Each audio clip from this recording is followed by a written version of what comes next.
So, welcome, Sarah Turner.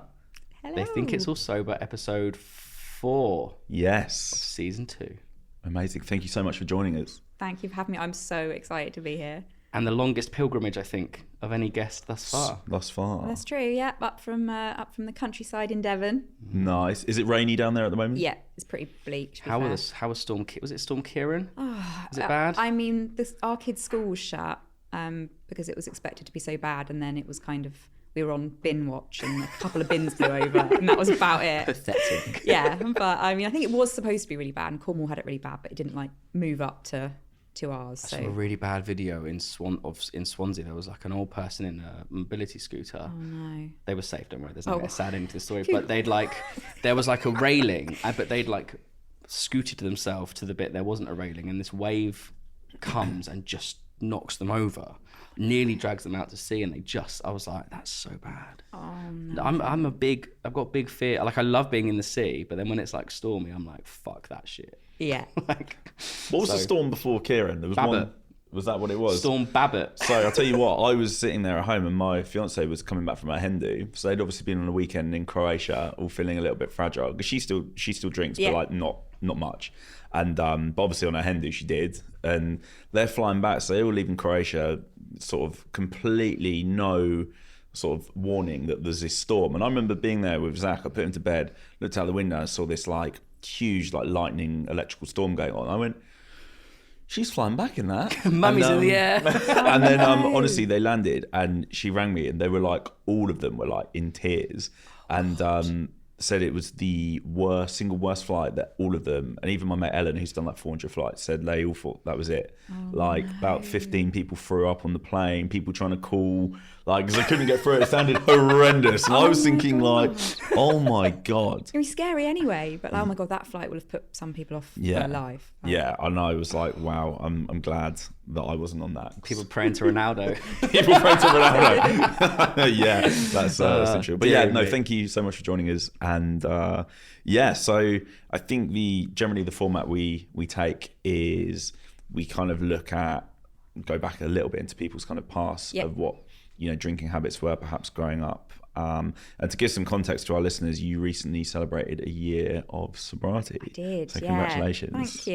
Yeah, it was Big one. a year in October, so yeah, I'm just over like Amazing. 400 days Nice. now, which it's good. Gaining momentum on the app. Yeah. When you look, and me and Jamie were saying actually, like the kind of longer it goes, the more infrequently you kind don't of look keep at checking it. in. Yeah. But every time you do check, you're like, oh shit, it's Yeah. really going up Yeah. now. So Yeah, I know. however, mine the other day I looked in it and it was it's going like, down. yeah, it's like kombucha. It was like, you've saved £22,000. I was like, where?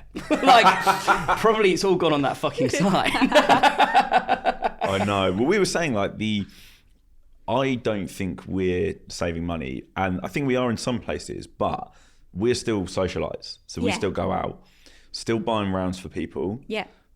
A lot of the non-alcohol beers only do 330 mils, and I like a pint, so I buy 2. Yeah. You buy 2. So suddenly it's gone from being like £6 a pint or whatever it is to spending like £9. £9, £10 for Yeah. a pint. And so I think if anything, I'm spending more. Yeah, and it says like this is what you've saved on alcohol, but you're not like checking out of all social activities, right? Exactly. So No. you're still there, you're still buying stuff. It's just not No, that's it. So wine for me, no longer. But so this is weirdly, my fiance follows you on Instagram and is a massive fan of you and Yeah. everything you do, and giving a very honest account of parenthood. Yeah, the warts and all. and all its glory. Because we've got a 5-year-old. I think she finds everything that you do very, very relatable, and I'm sure we'll kind of come very soon into the kind of story of like your sort of sobriety and how it's been since then. But Yeah. I think let's go back and Jamie, if you can give me your classic time machine. Are you allowing me to do this? Because I thought someone from a previous pod had left a buzzer in here. I thought you might want to replace me. No. Like you're taking I can't replace you. technology is taking us over. Robot time machines. You want the original time machine? The OG Jamie time machine. And we are back into Sarah's childhood. So yeah, if you wouldn't mind sharing with us kind of what your sort of first memories of drink and alcohol were they were sort of happy, good ones, or Yeah. yeah. So I had a very happy childhood. I grew up in Cornwall. I got a sister. We sort of were very kind of textbook, nice, fairly middle class upbringing. Alcohol didn't feature very highly at home. Like I can remember my mum and dad having a drink, but they weren't regular drinkers. Right. It was like a little glass of Guinness or a drink at Christmas or big like family get-togethers, people would be drinking. But Sure. I don't have really any memories in childhood of either of my parents being drunk. Okay. So it wasn't something that kind of came from a like childhood place. But I think as I got into my teens, so my mum died of breast cancer when I was 15. And I think that, and I mean, you guys have both kind of covered grief in your chats on the pod. And I think there's not always kind of like a trigger or a reason why people drink, but there are often lots of reasons. Sure. And I think me kind of trying to process those feelings and deal with that in my teenage years led to kind of the real classic teenage binge drinking, which I think could have happened anyway had my mum not passed. But I strongly suspect that I kind of was really struggling with kind of where I fitted in the world, in school, the politics of being popular. I was like a super, super geeky kid, like really academic. Right. And then kind of at 15 discovered like hair straighteners and Smirnoff Ices and totally switched my social standing, I guess. Like there's a reason why people drink, as we know, until you unpick those reasons. You sort of, you only know better when you know better. Yeah.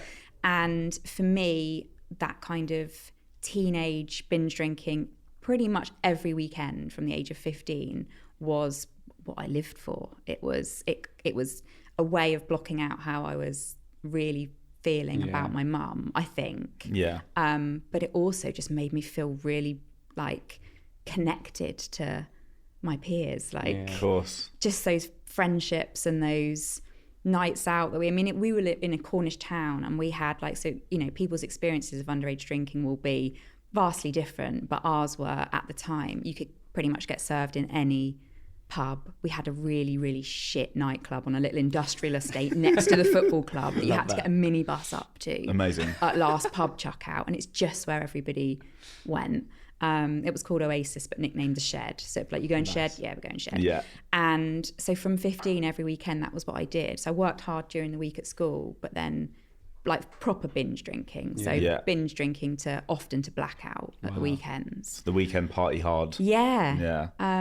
And I think it doesn't take as much like booze when you're a teenager to get to that point, does it? No. Like you're a lightweight, aren't you? In that, a few reefs, a few Smirnoff Ices, Bacardi Breezes, and then somebody gets the shots out and you're good night. But that for me was the start of what I think was a little bit of a like problematic relationship with alcohol. But everybody else was doing it. Yeah. It's interesting, isn't it? Because I've had my mum's from Cornwall, and I've got still got quite some mates down in Cornwall. Yeah. And the kind of village drinking culture, drinking's rife. It is, and I think it's quite often misconstrued because you have this sort of image of what city life is like versus kind of country bumpkins that like live this sheltered. But actually, when you're sheltered and there's nothing to do, you make your own fun. Yeah. So like drink and drugs in like villages and small towns is massive. It's kind of, so yeah, for me it wasn't drugs, it was like purely booze. But yeah, and that was kind of 15 to 18. Then I went to uni. And so my uni kind of existence was not typical in that I didn't stay at uni. So I only went to Exeter from Cornwall. Right, okay. And I stayed living with my dad, which in part was because I was already I was in a serious relationship at the time. I actually married him, so it worked out. So yeah, just a bit serious. Who I met at the Shed on a drunken night out. So it wasn't those nights out weren't wasted. But I think there was a big part of me that probably didn't want to leave my dad on his own as well. So I made a decision to kind of commute to uni. But what happened was I made friends on my course. So once a week or once every couple of weeks, I would stay over in halls or at somebody's flat and join in the big Tuesday, Wednesday, Thursday, Friday, whatever it was, night out, so that I wasn't missing out. And that was how you like made friends, right? And that's what I did. And so many of those nights are sketchy. I've got like, you know, I can remember how the night started, and then other people have filled in what happened, the missing pieces. So that was through uni. And then I joined a like a finance fast track scheme when I graduated, and went straight into like corporate nights out. So it's just like one kind of social bonding experience after the other, where alcohol for me has always been a way in which I feel like I connect with people, and made me feel more fun. It made me feel like I had something to offer, because it's an immediate kind of common ground, isn't it? Like if everybody's like, oh, I can't wait to have a drink later, you kind of think, oh, these are my people. So not at any of those points drinking very much at home. It was it was still social at this point always. I was going to ask, like, because I guess we always talk about drinking having a function, and it sounds like maybe you were, again, don't want to put words in your mouth, but like sort of a geeky kid.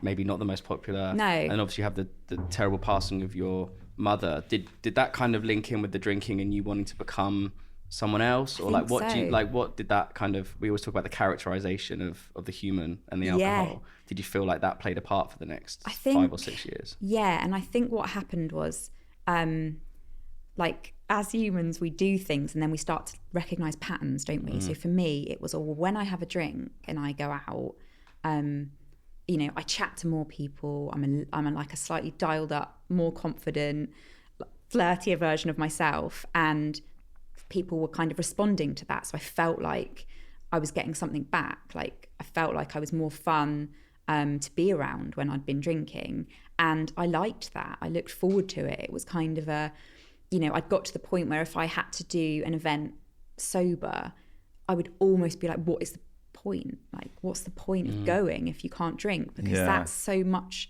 a part of why it's going to be fun. Like, and I think, like alcohol for me is tied in massively with identity. And I think being that kind of geeky kid, like I had like this fringe that started back here and ended here, and like super like the NHS plastic glass. Love Deirdre Barlow's, which is very in now. Exactly. I'd have been, you know, it wasn't quite so cool in the early 90s or whatever, but and I think I felt like there was a transformation into, I'm not saying I became like super popular, but all of a sudden it was like never had like really had a boyfriend to going out every weekend, like chatting to guys, messaging guys, like feeling as though like I'd gone up in the world, like sense of belonging almost. I think we want to feel wanted, right? I think that's a real thing in life, and I think maybe that's, I don't know what it, for me with the loss thing, it was always like being scared of losing things, so wanting people to like you, so you had things to hold on to. Absolutely. It's just an odd thing, because when you get older you can reflect a little more and be like, oh, that's why I did that thing.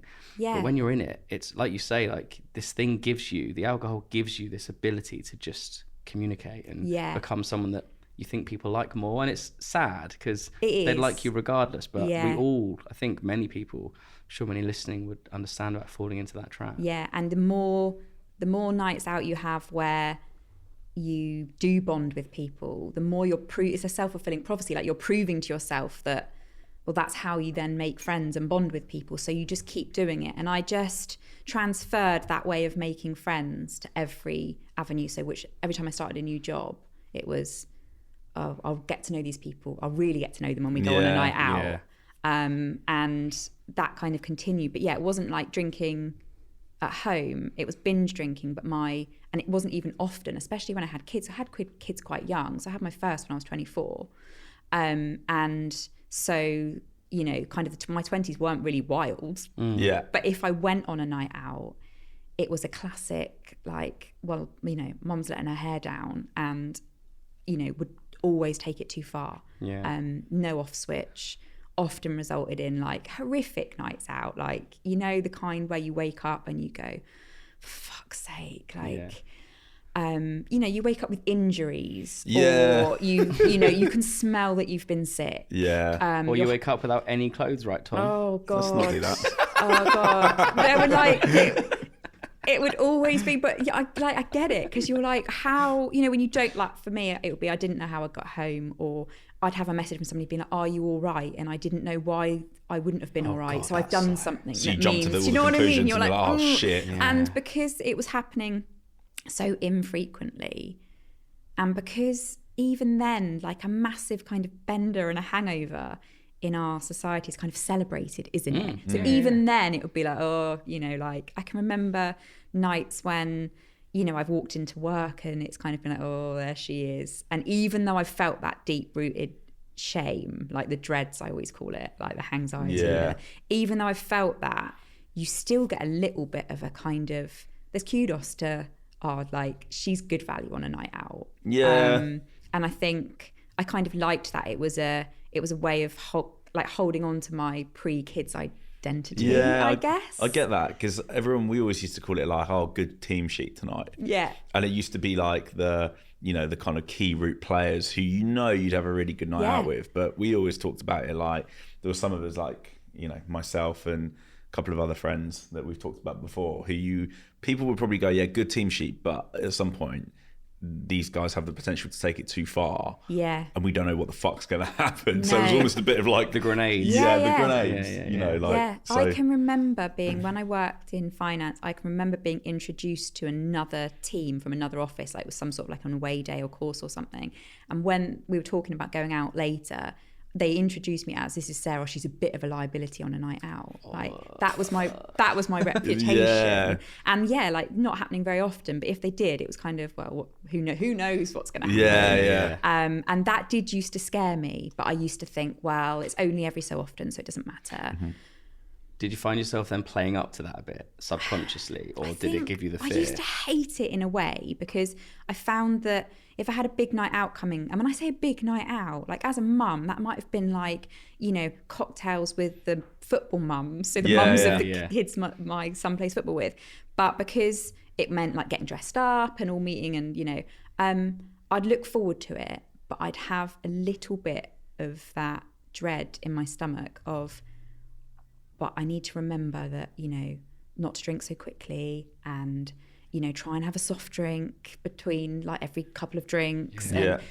But also I knew deep down that once I said yes to the first drink, I never had that ability to moderate. Like very occasionally I did. Very occasionally, like people would describe that kind of sliding doors moment of the night where you can either go, we're going hard now, or you go, do you know what, I don't want shots, and I'm going to call it a night. That just happened for me so rarely. Like I would start the night with all these intentions about sticking to the same drink and not staying out too late, and it would just go out the window, because that's what alcohol's designed to do, right? So I think once I realised that actually the first drink was the really easy drink to say no to, it was like a relief, because it's I won't find myself in those situations again. And I'm so lucky that nothing horrendous ever happened on one of those nights out, because I've been like driven home by people who I didn't know. I've been like on the floor in a pile of my own vomit outside clubs. I'm sure loads of people have been. But I think as you get older, you start to think, if you watched kind of footage back, that's maybe the only saving grace, is that like in my teen drinking and uni years, like we've got the odd like disposable camera pic, but that nobody's put it on like bloody TikTok or whatever. I know, we always talk about this. Like we grew up I think we're all a similar age. Oh my God. Growing up in the 90s and drinking in the noughties, not having anything other than like one mate would bring a digital camera. To be fair, some of those photos are horrific, but like there wasn't an instant upload thing, so no one captured anything. I don't think there was no instant cancellation. No. I think we just kind of straddled that, like where people would upload for reasons unknown an entire album of night out pictures to Facebook. Yeah, like sometimes pictures. in 3 parts. And you'd be like, mate, take that one down. That's, that's a bit uncouth. Detagged. Yeah. But that was kind of the risk, wasn't it? But so for me it was kind of like my husband, who it actually is one of those annoying people who does seem to be able to moderate. There are a few. He kind of fuck you, all of you, fuck you. He's just not a big drinker, and like I've seen him like absolutely hanging a few times, but more often than not he's able to go, I think I've had enough, like I'll regret this tomorrow, whereas I'm going, we're out now, like kind of so but he, when I've been really bad, like when we've had like nights out, generally, again with kids, like it's been me going out, not with him. So like I went to this awards do, like a local awards do, where I was invited to be a judge on the panel for this local awards do, and oh my god, it was like free wine on the table. A friend came with me, and then about 10:30 she went, we're gonna go home, and I went, yep. And then instead of going home, a taxi came for her, and she said, you're gonna go home, aren't you? I said, yep.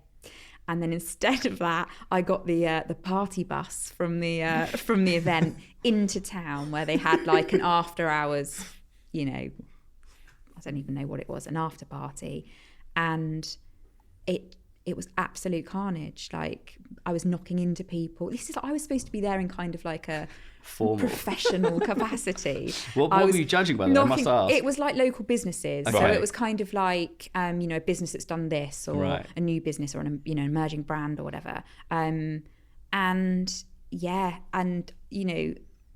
the end, these guys who had won an award for a charity, thank God they were just really, really nice guys, were like, you need to go home. I was sick outside. I don't even know if they put me in a cab or if they drove me home. That's how, because it's blacked out. I just don't know. And I arrived, I was sick on my front doorstep. My husband let me in. The next morning he had to basically not go to work because I couldn't take my kids to school. I couldn't function. And I was like, I'm so sorry. And he was like, we've all been there. Like, it's all like compassionate. Like it's okay. We've all been there. But in all honesty, you have been there more than others. Yeah. And I think I remember that sowing a seed of fuck. Yeah. And I always had this awareness that there'd always be one of those nights around the corner. So it might not be for 12 months. There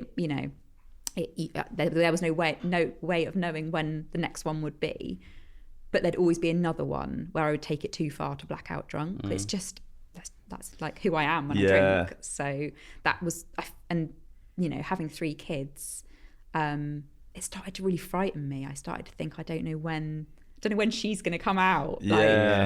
That's really interesting. I mean, let's talk a little bit about your career and your social profile, because you've had a very successful blog, and we touched on it briefly, but like the kind of true account of parenting, and with 3 boys. I mean, I've got 1, and I can imagine 3 is fucking mental. It is.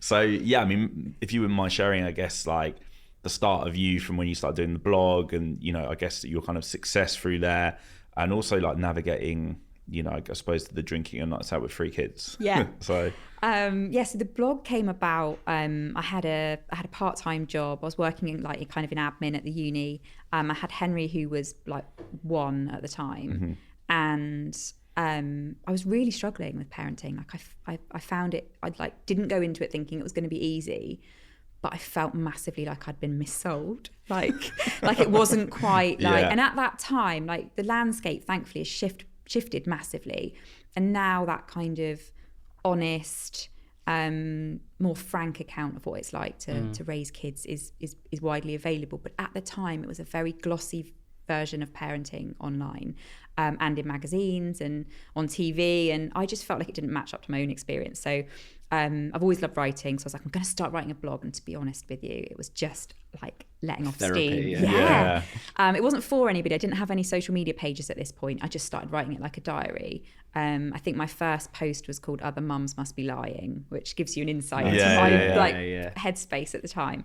And then I can't quite remember the sequence of events, but I started sharing my blog posts on Twitter, and it got a little bit of traction, but not loads. And then a friend of mine said, "Oh, you should shove them on Facebook, because that's where all the mums are when they're doing their night feeds." So I did, and I think within a year I had like 100,000 Facebook followers just from sharing my blog posts. And I had Penguin came to me and said, we love this. We've already printed out all your blogs and taken them to an acquisition meeting and we want it to be a book. And I was yeah. Because I was like, oh no, I was like, it doesn't work like that because you have to like pitch an idea and you have to put together a proposal. And they were like, but you've written thousands of words, like it's all there. You've that's like your online CV. And we know there's an appetite for it because your blogs have millions of hits. So like, let's do it. And that was book 1, and I'm now on book 5. Amazing. So I'm doing novels now, but like segued into it. But it was a mad time, and then I've gone on to have 2 more boys. Our house is an absolute circus. It's like they're all into football. Wrestling, WWE is a really big thing in our house. Like last year, I took them to see Clash at the Castle in Cardiff. Amazing. And I was like, this is not how I saw my life, but I sort of love it.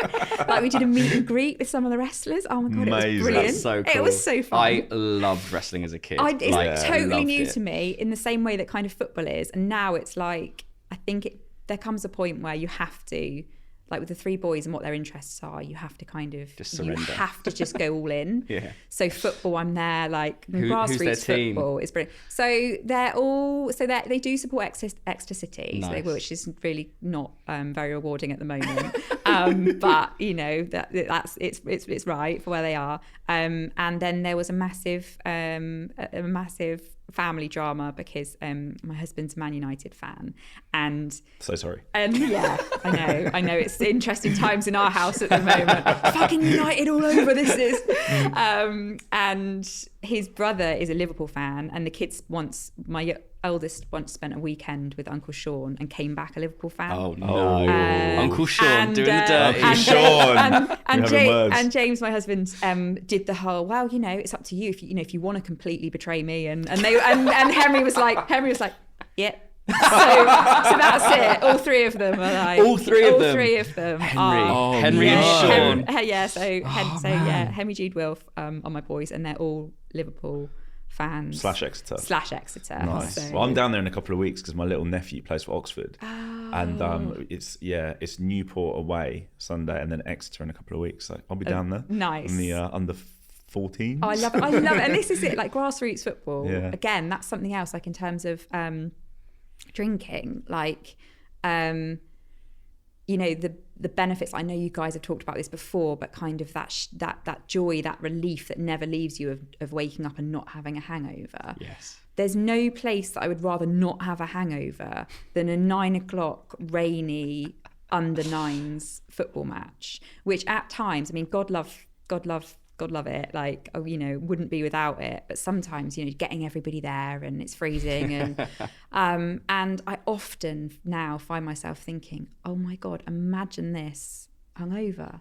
Like it would be worse than soft play with a hangover. Horrendous. Or I've been to see like kids films in the cinema hungover before, and just quite honestly just wanted to die. I've just sat there and thought, like, I've got to say, right, because I don't have children that I know of, and producer G giggling away, and so I've got 2 cousins. They're 16 and 12 now, but when they were younger, and I'd like roll over to my aunt's house like fucking so hungover, and it would be hell, and that would be like an hour. So I have the utmost respect for both of you for ever dealing with children hungover, because I can't. Like Christmas Day for me used to be the worst day of the year, because I'd roll in hungover and it'd be like, let's play. I'd be like, die. Yeah, and why are you so cheerful? Like, it's so.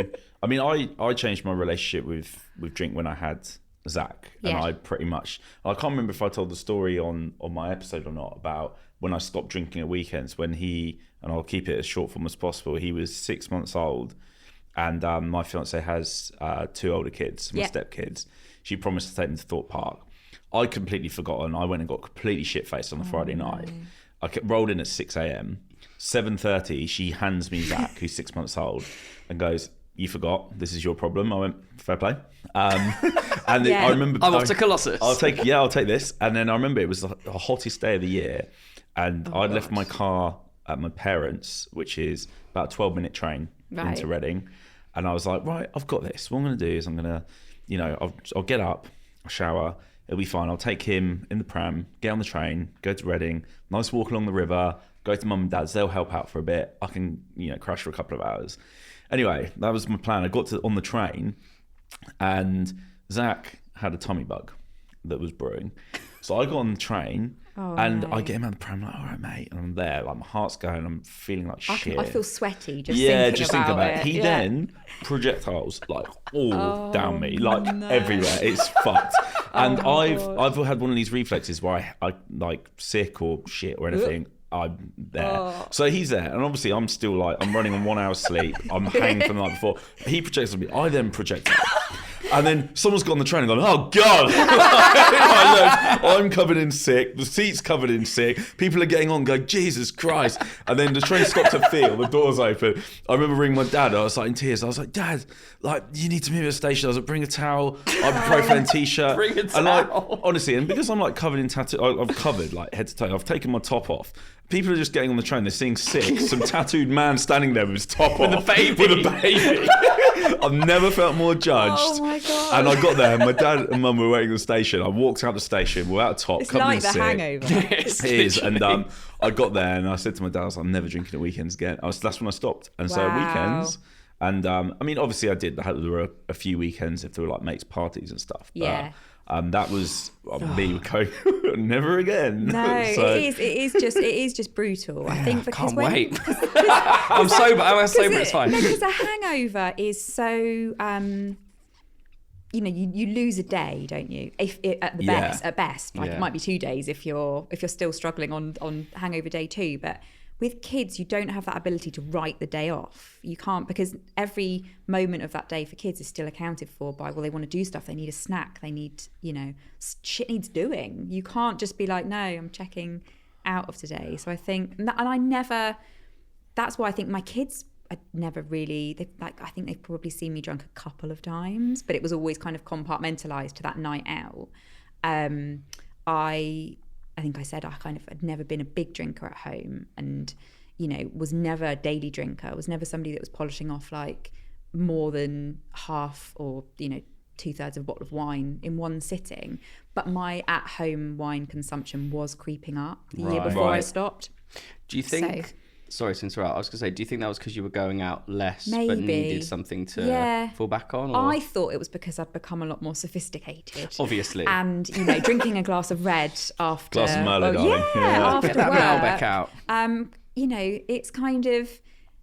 It was part of the lifestyle that I had dreamed of for myself. We were talking about, home renovations and like we did this extension in our house, and it was sort of, this is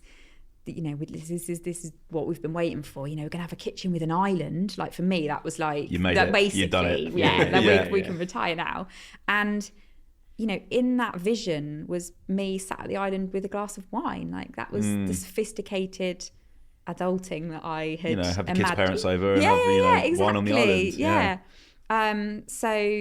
I think it had, I don't know whether or not lockdown played a part. Maybe. I mean, homeschooling. I had to homeschool two kids while looking after a toddler at the time of the ages that they were. Wow.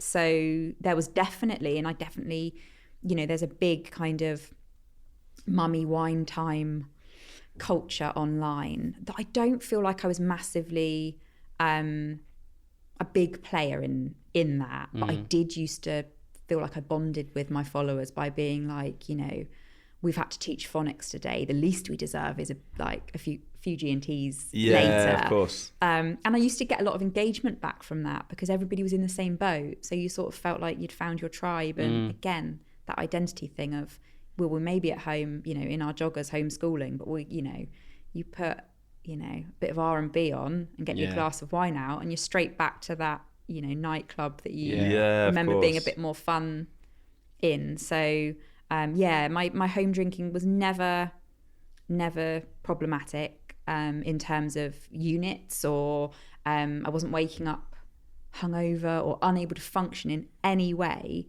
but it was starting to have a real... it was starting to take the shine off like life a little bit. I felt like I felt as though it was wearing me down gradually. Like I think I heard somebody describe drinking when you haven't had like kind of a super rock bottom, albeit some of my nights out were like you know, little rock bottoms like darted around the place, but you know, it's that death by 1,000 cuts, right? So it's not one time, it's you keep going and you keep kind of adding to this thing that you're doing to make yourself feel good, but then one day you wake up and realize it's actually having the opposite effect. And you that's a really good analogy, actually, the death by 1,000 cuts. Yeah. It's a really good way to kind of think of it, because it's true. It is true. I listened to, what was I listening to? I think it was the Dr. William Porter, Alcohol Explained. I listened to it on an audiobook, because I don't know about you guys, but I found like when I was going, right, I think I'm going to do this, I wanted to listen and read and like consume as much kind of alcohol-free quick lit as I could, to kind of keep me going and remind myself why I was doing it. And in his book, one of the questions he poses is, you ask yourself whether alcohol is giving you more than it is taking from you. And for me, I was walking around like kind of sorting out the washing with my AirPods in, listening to the thing, and I was like, oh, for fuck's sake, because the answer was no. It's all pointing to one thing. It's like, because, you know, I was thinking, I'm having to do things to compensate for the wine that I'm drinking. So I felt like I was having to prove to myself that I was going to make it to the gym because, you know, I haven't got a problem with alcohol. Or I'd still have like a few weeks off at a time to give myself a little reset, because I don't have a problem with alcohol. And I think if you're constantly having to think about the ways in which you don't have a problem with alcohol, you possibly maybe 100%. Have a little bit of a problem with alcohol. So it kind of sounds like you didn't necessarily have like a rock bottom moment. It sounds like you were giving it some kind of consideration for a little while. And kind of definitely. It was two things. It was that ever-growing fear of making an absolute twat of myself on a night out, and putting myself in like a probably dangerous situation, and also the fact that I was starting to suspect that it was making me feel a little bit kind of on edge and anxious, just with like midweek drinking at a small kind of amount. And then to add to that, just to kind of, you know, that kind of motivation, like cup of why you're doing it, I also had at the back of my mind, and it was something I was like, I don't want to think about it, but I lost my mum to breast cancer. And alcohol and breast cancer are linked. Like if you, you know, I've read the research that I've spent years going, no, you know, I don't want to hear it, because wine's how I have fun. And if we all thought like that, we'd never do anything, kind of.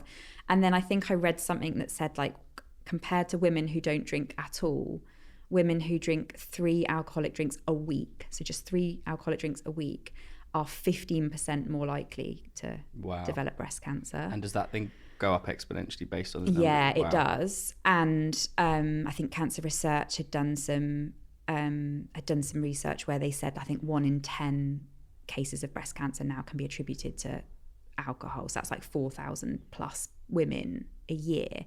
And I'd really resisted kind of thinking about it. It's not even something that I've really talked about when kind of, you know, going through my motivations for giving up, because it wasn't the main one. But I had that in the back of my mind. Like, my mum wasn't a drinker. She didn't die of breast cancer because of alcohol. But sadly, there will be women who their risk of becoming ill is massively increased by their drinking habits. And I feel like for my kids, like, that's one thing that I can do that's like controllable. Yeah, it's in your control, isn't it? Like, it's one thing that I can do to give myself a slightly better chance of, and it's not, you know, that's not to kind of like scaremonger and make people feel bad for drinking, because obviously that's exactly what I had been doing, and I didn't want to hear it. But for me, added to the fact that I was a liability on a night out, and my midweek drinking was creeping up. That just knowledge that actually it was something, if I removed it, you know, and I'm giving myself a greater kind of boost for my health chances, was like, well, like, fuck, like, why, you know, this is, when you actually read the stats, it's like, this is mental. Like, I think your reaction is like, you know, when you were listening, you said to the audiobook and you went, oh, fuck. Yeah. I think that's like what a lot of people's reactions are. And we had this conversation with Jimmy Watkins, who's like, used to be like an ex-British athlete. Okay. And he had that same thing. And I think a lot of people feel like when they have that realization that perhaps they have to give up alcohol, it feels like you're giving up part of you and your identity. And he was saying you can't think of it as like giving something up. It's like taking on new things. Yeah. Which really resonated with me because, I mean, same for you, Jamie. Like I was terrified of, alcohol being intertwined with my personality and identity. Yeah. And then suddenly I'm like, it wasn't at all. No. And then you have way more time to do. It feels like I found like it was almost like an 8th day of the week. Yeah. Suddenly opened and I went, oh shit, this is cool. And also that worry about changing who we are. We do change who we are. Like we do change. Like we do shift. So I think for me, I hated the idea that I was losing that fun kind of more, I guess, popular version of myself. But then I started to care about, increasingly I started to care about that a bit less. I started to think, but actually, what does that matter if I'm starting to do more things that I enjoy and finding other things that I want to do? And I don't know, it feels like taking the power back a little bit. But you're 100% right with the reframing it so it's not what you're giving up, it's what you're gaining. Because I think like having done 3 lots of 9 months in pregnancy, all of which when I would outside of those pregnant months have loved a drink, I think I very much viewed it as it's like it's a sacrifice, but obviously I'm happy to do it because I'm carrying a baby. And I think if I'd entered into sobriety with that same mindset of obviously I'm going to give it up because I have to, rather than actually there's another way that could be so much better, like all the things you'll gain from it, like the time. I think one of you guys mentioned this, like the time that you get, and also the kind of I felt like I got my mojo back. That it had been dimmed a bit by drinking. So it's really fast. I was watching since Tom, I watched the Robbie Williams or a bit of the Robbie Williams documentary when I got in last night, and it was fascinating because there was a point, I think it was 97, where he'd obviously been out drinking loads and his management team sent him to rehab for 60 days and he comes out and you don't recognize the guy, and it's not he's not lost weight or anything, it's his eyes. And when you say about mojo, it was like life came back. And I think even if you, to anyone listening, even if you don't think you have necessarily a problem with alcohol and are thinking about it, I would say just give it that 60 days. Yeah. Because I think like you will, I'd certainly just felt like I'd come back and I didn't know that I was missing. Yeah. And it's like, I think that's a really interesting perspective. And it's really, I think for me, like having listened to like podcasts and read books and kind of watched stuff online, I think the good thing about doing that, like people always say, don't they, I'll do the work, and it sounds wanky, but I mean it's a cliche for a reason, because I think for me that helped me not have this inflated sense of it's going to be really easy and I'm going to be glowing immediately. And because of what actually happened for me was I found that months kind of 1 to 6 were quite breezy. I mean, that's my experience because I didn't have kind of alcohol dependency or addiction issues, or so I was able to not drink and not have that kind of health come down, I guess. But from month 6 to 12, I actually found it harder because I think the first 6 months I was almost giddy with the excitement of being alcohol free. It was a new buzz. Like I'd replaced alcohol with this new kind of I don't know, like it becomes something fun, new that's fun to play with. And I loved it. Right? Yeah. And it kind of the new identity that you're morphing into, and you kind of feel like you've gone, I don't know, caterpillar to butterfly. And then actually at month 6 to maybe 9 or 10, my mental health wasn't brilliant. I kind of took a bit of a nosedive, and I felt like maybe some of those feelings that I've had over the years that I've maybe pushed down a bit using booze, about maybe my mum and just like life, like everything that's happened in life that kind of builds up and you deal with it or you don't deal with it. And I think I realized that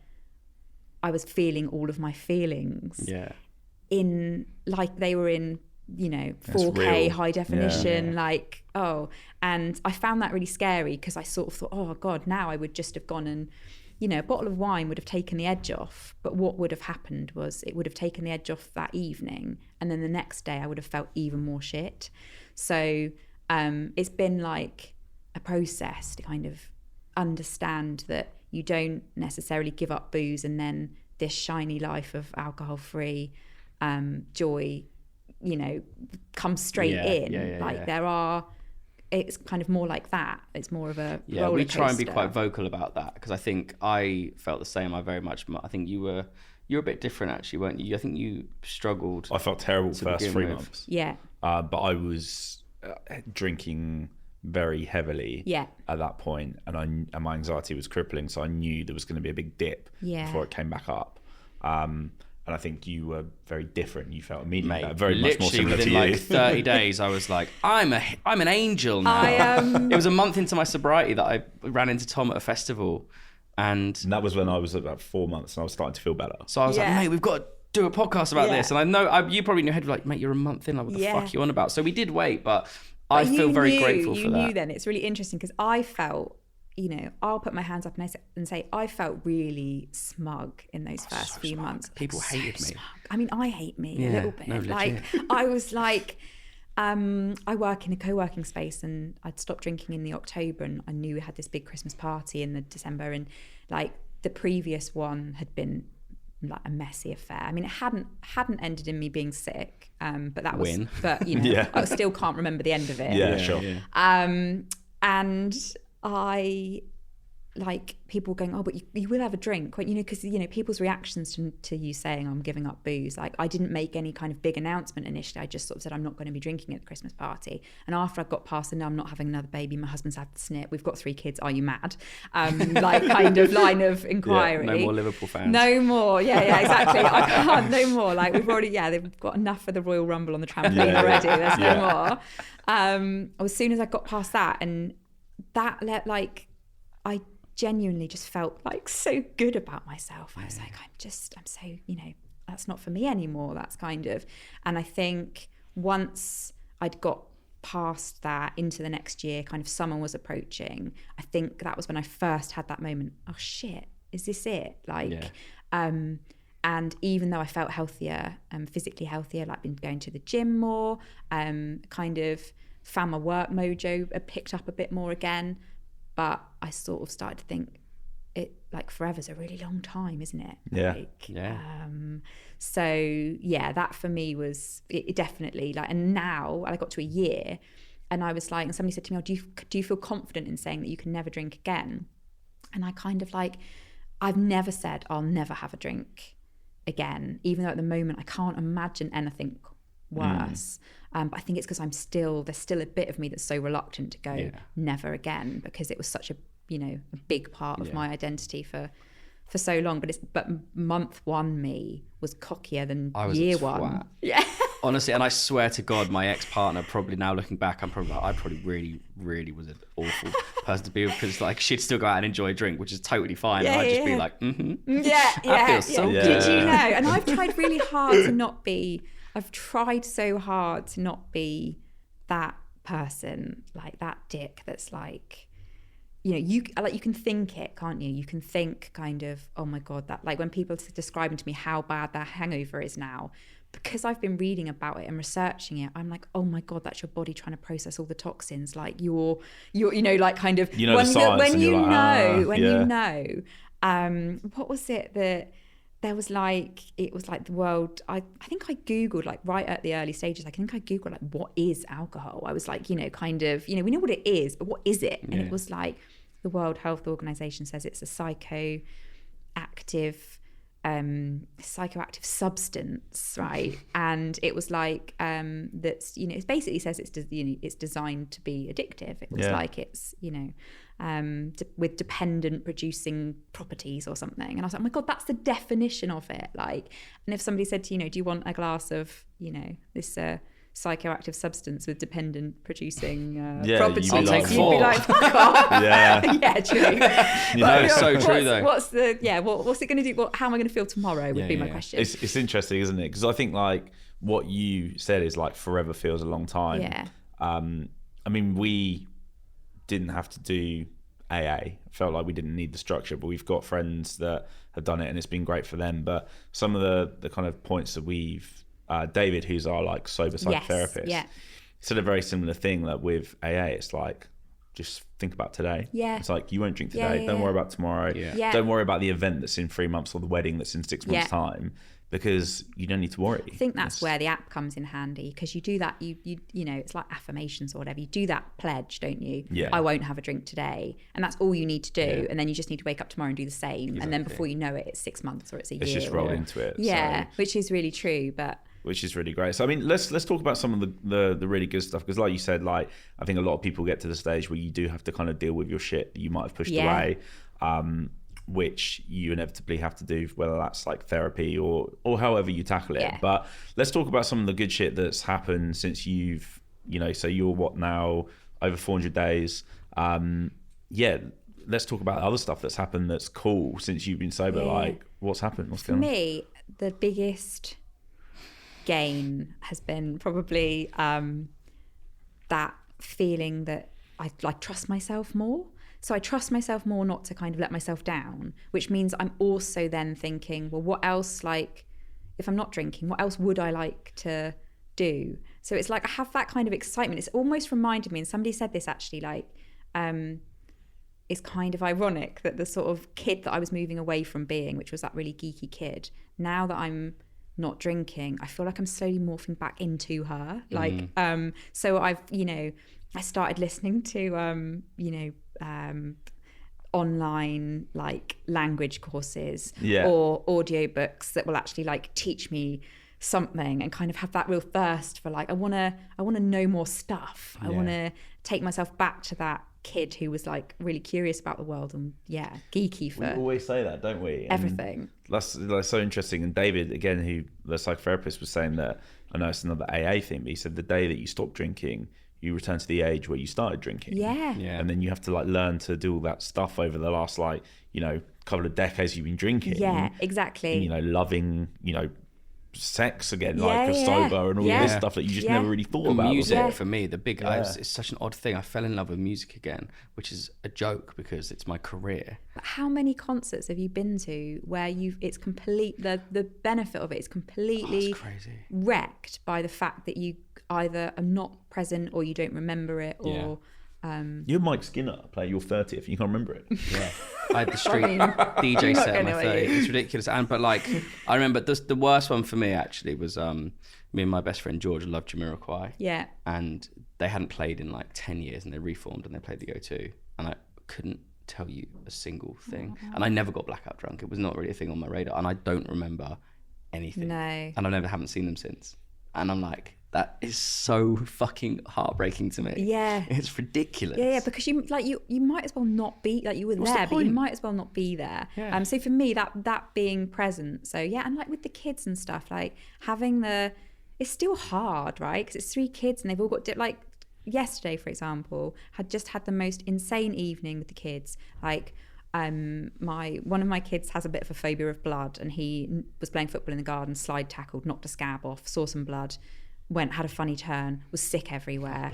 And then we got a call from the vet to say that the hedgehog that we'd rescued the day before had unfortunately died. R.I.P. hedgehog. I saw that. So I then saw your poem. So then my youngest was absolutely beside himself and was like, just completely devastated, and was like, Mum, you need to write a poem about the hedgehog so that we can, like, you know, but we can kind of pay our respects to the hedgehog. Eulogy. And then hedgehog eulogy. And then my oldest is complaining about homework, and he's going, oh Mum, can you look at this? And I'm trying to, you know, cook everyone dinner. And I sort of thought to myself, this level of chaos, which is a circus, but I wouldn't change it for the world. I absolutely love it, like the busy craziness of it. I'm here, and I'm fully here. I'm able to be the parent that the kind of the best parent I can be, not always a brilliant one, but you know, do what I can with the tools that I've got. And it's so much easier to do that when you're firing on all cylinders because you're not like foggy from the night before. So I just feel like it's not like giving up booze for me has, you know, I'm not somebody that's like, I've stopped drinking alcohol, so now I'm like every weekend I'm wild swimming, or you know, like, you know, but it's like, you know, sometimes, or like people start doing really cool stuff, and I'm always like, that is amazing. You know, I gave up booze and now I'm kind of going to do Land's End to John O'Groats on a bike or whatever, and that literally will never happen because I can't ride a bike, but that's another story. But that's when we return to the pod. But I think it's just more that everything that I am doing, like, I'm enjoying life more. I feel like I'm there. I'm not kind of trudging around being like, oh, these are things that I need to tick off. I need to get through the day so I can get to bedtime and it's done because I'm feeling a bit hungover. It's like, I want to be there watching my son play football. Nice. Like, I want to take them to see the wrestling. It was great.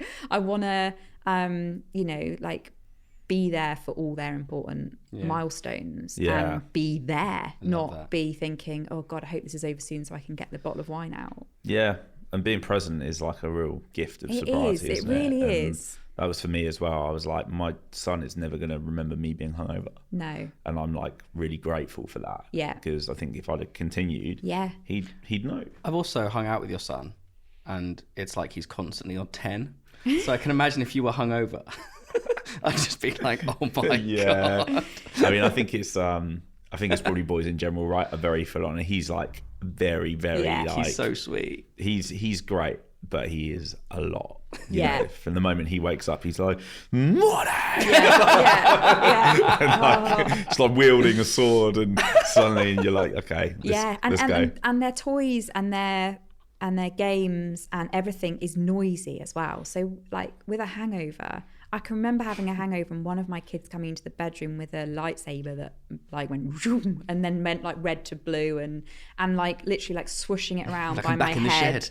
And me just thinking the number of times that I said I'm never drinking again, like you do. You know, I'm never drinking again because it's just not worth it. And I think that was why that William Porter quote when he said, you know, ask yourself, is alcohol giving you more than it's taking from you? Because I think there is a time when, hand on heart, I probably would have said yes, because I perceived then that I needed booze to be fun and be sociable and to kind of like loosen me up for a night out, and you know, you'd recover quicker because you're younger, and like maybe for me at the time that like risk was worth it for the benefit that I got, but gradually the scales tipped and it just wasn't.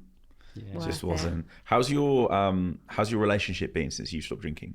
My husband has noticed like definitely a change in how kind of organized I am with the kids and stuff. Like obviously, as I said, like I had a bit of a not a crash, but I did feel quite low in the summer. And, you know, that's, you know, for any relationship, it's hard because, you know, it's not easy, is it, to see the person that you love kind of struggling. And he was brilliant, like really, really supportive. And, you know, I think we sort of talked through it and worked out a plan of action. And as I kind of came out the other side of that, I think he was like, you know, joking, like, you know, you're so kind of jolly the other day. Like it was kind of, you know, when you're sort of properly like bouncing around the kitchen to whatever was on the radio and feel more kind of ordered about stuff. Like with kids, there comes a lot of admin, right? Especially when they get to school age. We've got 3 kids, but they're across 2 different schools. And every day is who needs a PE kit, who needs to sign up for this, who needs to take in this, you know, who's wearing their PE kit today, who's whatever. So you're kind of constantly, it feels like a full-time job being your PA to your kids. And I found that alcohol really like lessened my ability to do that well. And actually my husband and I, we don't, you know, that's not my job. He does half of all of that, but he's noticed that he's like, oh, I'll get the like football kits ready, and I'm like really smugly like, I've already done it. It's all done. You'll find, you know, shin pads and everything. It's all ready to go. I think like there's, you know, I think we need to do a load of washing there. I've done that as well. I've booked an online shop. Like I feel more, more like I'm coping with life. And I think that if you're coping with life as a family, that can only have a positive impact on your relationship. Because it'll get to the evening, and rather than stressing about stuff, you're like, I've actually done all the shit I need to do. Like let's watch a film, or let's of course. Interestingly, so my husband hasn't actually had a drink since just after Christmas last year. Oh wow. But he's not at any point said he's not drinking, Secretly which is sober. funny because we've had a little bit of a like, because I'll be like, here, I can count it down to the minutes on my app, and he'll be like, some of us don't need to talk about it. But I think he possibly will still drink. If he now goes out, if he does go out with some mates, whatever, he's been out on nights out. Or like just the pub for a couple and had alcohol-free beers, but I think he potentially will drink again. Yeah. But I think that probably is only made because he's never been a big drinker. It was more often than not me with the wine at home. Yeah. And he's always had alcohol-free beers in the fridge anyway. Right. So it's kind of like it hasn't. I think I have met people where sadly alcohol's been, in the way that it bonds friendship groups. It's a bit of a glue. Alcohol is a glue to that relationship. I've seen it. I've spoken to people, actually. I get a lot of messages from people. So every time I mention not drinking on Instagram, my DMs explode with people either going like, I need to do this, or this is what I'm doing too. Or I had one from a woman who was like, my relationship completely broke down because actually all the good times that we've ever had together, we've been pissed. Like that's what the relationship was. Yeah. So I think I'm super lucky that my husband is not really a drinker, because it means there hasn't been a shift. I just drink less at home now, but that's the difference. It's not like he's opening a bottle of wine and going, no one to share it with. That's very lucky, and I feel very lucky in that respect as well with my Sarah. She's like, she probably drinks, I'd say 4 times a year, like max. Wow. And Who this are year, these people? I know it's fucking mental. Take it or leave it, but people. she actually probably has this year, because I suppose more because it's been her, like, she had the hen do in Croatia, then she had like a sort of home hen for like the people that couldn't make it out to Croatia and like the family and stuff. So in the last like couple of months, she's probably drunk more than she ever has. Yeah. And she's like, please, can it end? She doesn't really enjoy it that much. I saw something on, I thought of you guys in the talking about like sober stag and stuff. Yeah. So Facebook now, I saw I think because I get targeted ads for alcohol-free stuff, but I think Facebook's probably got confused. And so then you also get like alcohol and alcohol-related stuff. And there was a whole advert for some kind of like, I think it's a bit like a rehydration sachet or something. Yeah. But the whole advert is geared towards, you've got a big weekend coming up, like your body's going to be fucked basically. That's what they're saying. Yeah. But have these, and it might help a little bit. Have these, and you might not want to die. I just couldn't resist. I thought I'll have a look at the comments, and there were so many Hindu comments where people are going like women tagging other women and saying like, I'm actually dreading this weekend, but these might get us through it. Fuck. And zero judgment from me, because I've been there where you're like, oh my God, how am I going to do this 2 or 3 days? And so trying to think of things that you can put in place to make sure that you can continue to drink when your body is going, please no more. Yeah, please don't. That's it. It's mad, we don't listen to our isn't bodies, it? do we? Like, this is what I was looking at, these sachets, and that's basically what it's like. We've got the answer to you not feeling shit. And I was sat there thinking, just don't drink. Yeah, just don't drink. Well, I think it's quite interesting, because me and Jamie were having a conversation in the cab earlier, and we kind of felt like perhaps the same reason why you started your blog in the first place, of like actually looking online and looking at places, and there might not be an honest account of parenthood in that sense. We kind of felt a similar space for sobriety. We kind of felt like there's not, if you wanted to stop drinking, there's a lot of literature in Quit Lit, and there's a lot of, you go to rehab, you go to AA. Yeah. There wasn't really that much stuff about people our sort of like age. Normal geezers, like the millennial age of being hey, maybe we've just overcooked it and we've been conditioned into drinking from when we've been teens. And maybe the night is getting a bit too much. And actually to show that there's actually life beyond that, and actually life's better. I mean, we both love the fucking sesh and the party so much that we thought, if we feel this way about it, let's start the pod.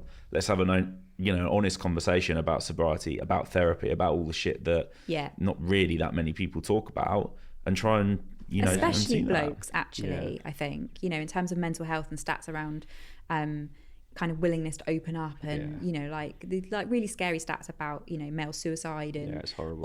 all of that. I think what you guys are doing is amazing, because what you're doing is you're kind of welcoming everybody into that conversation, but like we said earlier, in a really kind of non-judgmental, like you don't like anyone can sit with you. It's not like you have to have pledged your allegiance to sobriety forever. And that used to really put me off when I used to fall down an Instagram rabbit hole when I was toying with the idea of being sober, and I knew that it was attractive when I started to look at people who weren't drinking, and rather than thinking, God, that's bleak, I started to think, I wish I could do that. Yeah. I used to get really jealous. Yeah. I knew I couldn't.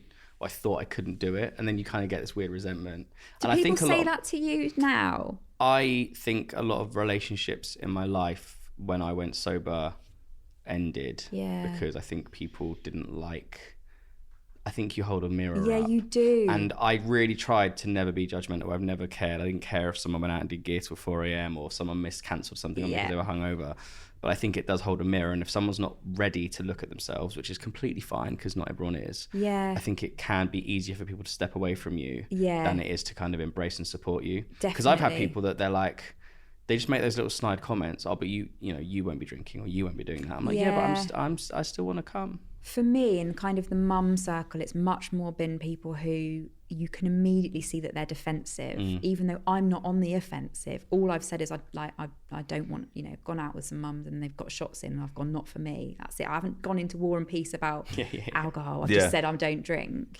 And often the response that comes back will be them detailing to me why they're not a problem drinker, even though I haven't even asked. Yeah, I know. Like, oh, well, I only, and I guess, like, you do you, I don't mind. No, I love to drink. Like, it was, it was part of my personality for so long, like no judgment. But I do find that people's reactions really, really interesting. That is interesting. I've had a lot of girl mates as well be like, who have maybe decided to have a little break or stop or whatever. And so the first, if they say, I don't drink or that, the first thing they get asked is, oh, it's a bun in the oven, or like, you pregnant? Yeah. And they're like, no, fuck off, I'm not, I just don't want to drink tonight. Yeah. Like. You either get, are you pregnant? Or you get, are you an alcoholic? Which is really like, it's really like rude anyway, isn't it? Like, it's, if somebody says they want to talk to you about it, that's fine. But also you shouldn't feel the need to say, like, no, I wasn't kind of alcohol dependent, but, alcohol was causing me problems. So now I just feel like if someone says to me, why don't you drink? I just say, because I prefer life without it. Yeah. And it's like simple. Yeah, it's simple. Yeah, I think that's fair. But I think it might be time for our big three. I was about to say, I think it's time for the big three. So we always end each podcast with 3 questions, which I normally take the first 2, because Jamie claims he can't remember them. I was going to offer to take the first 2 today. No. I think we're now here. We've made it this far. But just for like transparency to the listeners, I'm offering. Okay. So I'm not being a martyr with this. You're doing this, so that's fine. No, it's fine. I actually quite enjoy it now. So for anyone listening who's thinking about going on a journey of sobriety, or changing their relationship with alcohol, what's the single best piece of advice that you could give? Best piece of advice, I think, would be to make sure that you're coming at it with that view of what you can gain and the opportunity that going alcohol free will give you, rather than it being a lack or an absence of something. Yeah. Because I think for as long as you consider it something that you're having to give up and it's a sacrifice, rather than it being you gaining all those positives, it will just feel bleak. It will feel like something that has to be endured rather than something that you can actually really enjoy if you go for it. So try and reframe it to like, this is a new chapter. It's exciting. It's not oh God, what a shame to close the door on the old one. Like feel like you should be buzzing about it. It's a great chance. Love that. That's great. I think that's great as well, because you have such a engaged audience, and you said yourself you'll have a lot of messages from people asking questions. So I think it's good to kind of get these questions out, hopefully inspire some people as well who are thinking about it. Question 2, what's the single biggest benefit that you found from sobriety? I think for me, it's a really, like, on a really personal level, it's feeling like I trust myself more, and actually I like myself more. I'm not worried about what I'm going to do or waking up with that awful next day dread. I have more faith in myself, I think, that I'm not going to let myself down in the way that I used to, you know. Sure. I still have, I mean, I'll probably, as maybe you guys will as well, have lingering beer fear that endures forever based on Always. some of the nights out. Yep. Or nights in even. Yeah. But the reassurance, the kind of peace of mind that that's not going to happen again, just means that, you know, when I look in the mirror, I do like myself more. That's now. a beautiful thing as well. I fully relate to that. Number 3. Over to you, sir. We would love Sarah to write a letter to drunk Sarah. I knew this was coming, but Yeah, but still, you forget those you two. do. It got me. Yeah, you do. I just went, oh fuck. Yeah, so please start with Dear Sarah. Okay, dear Sarah, drunk Sarah / hangover Sarah, don't beat yourself up too much for where you are now. There are reasons why you drink, but doesn't have to be this way. Do the work, listen, read, soak stuff in, and you will come out the other side happier, more at peace, and a little bit of a return to the geeky Sarah that was there before you started binge drinking Alka-Pops at the shed, age 15. Good luck from alcohol-free Sarah. Yes. Beautiful. Love it.